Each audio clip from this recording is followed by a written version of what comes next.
एक और खबर भी है और वो ये है कि एफआईए ने बहरिया टाउन के माली रिकॉर्ड की रिकवरी के लिए निजी फलाही अस्पताल पर छापा मारकर बेज़ाब्तियों की तहकीकात से मुंसलिक दस्तावेजात जो हैं वो बरामद कर लिए। कल शाम को ये खबर आई।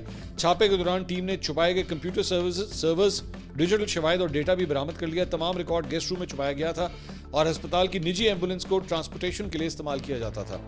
बहरिया टाउन इंतजामिया ने अपनी करप्शन के लिए निजी अस्पताल को बतौर फ्रंट ऑफिस और अहम रिकॉर्ड को नजरों से छुपाने के लिए इस्तेमाल किया। डॉन ने और ये रिपोर्ट किया है।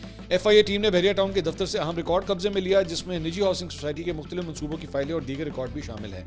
अब इस सारी चीज़ के बाद कामरान खान साहब ने बीच में छलांग मारी और कामरान खान साहब ने इसके ऊपर एक ट्वीट किया।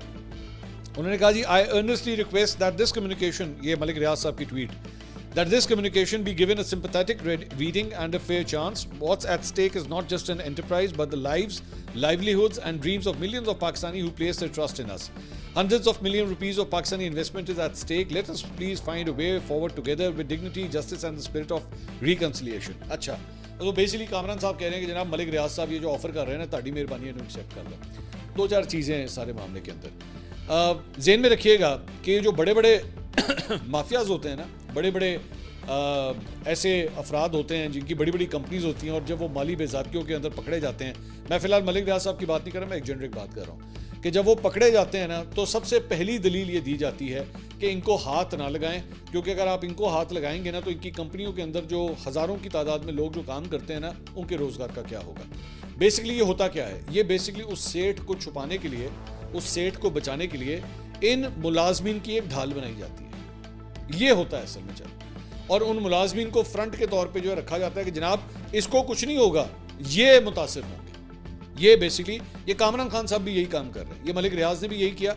और कामरान खान साहब के बारे में मेरे वो सीनियर हैं, लेकिन माजर के साथ पूरी मार्केट के अंदर ये बात मशहूर है कि कामरान खान साहब जो है ना, वो मलिक रियाज को हमेशा सपोर्ट करते हैं, हमेशा से, मतलब। और वो अकेले नहीं हैं, ये भी मैं आपको बता दूं, और भी दो चार सहाफ़ी हैं। एक सहाफ़ी जो है उनका तो यूट्यूब चैनल भी चलता है, तो वो भी जो है वो मलिक रियाज के बड़े ही दिलदादा हैं और हमेशा उनको हर उनकी पुट्ठी सीधी बात, हर किस्म का जो है ना वो उनके ऊपर सपोर्ट करते हैं। जी मलिक रियाज ने बड़ा काम किया है, बड़ा फलाही काम किया है।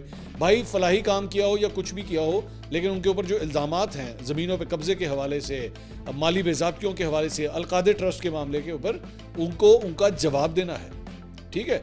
तो इसलिए बराए मेहरबानी ये जो मिडिल क्लास तबके से ताल्लुक़ रखने वाले जो मुलाजमीन होते हैं ना, उनको इन सेठों की जो है ना वो ढाल मत बनाया करें। ये इस तरह के और भी बड़े माजी के अंदर केसेस हो चुके हैं कि जब भी सेठ के ऊपर हाथ पड़ता था तो वो बैठ के अपने जो मुलाजमीन होते थे ना इदारे के, उनको आगे कर देता कि देखे इनका कितना नुकसान हो जाएगा, मैनू कुछ ना कहो, ताड़ी मेहरबानी। तो इस तरह नहीं हो सकता भाई, इस तरह नहीं हो सकता, उनको जवाब देना पड़ेगा।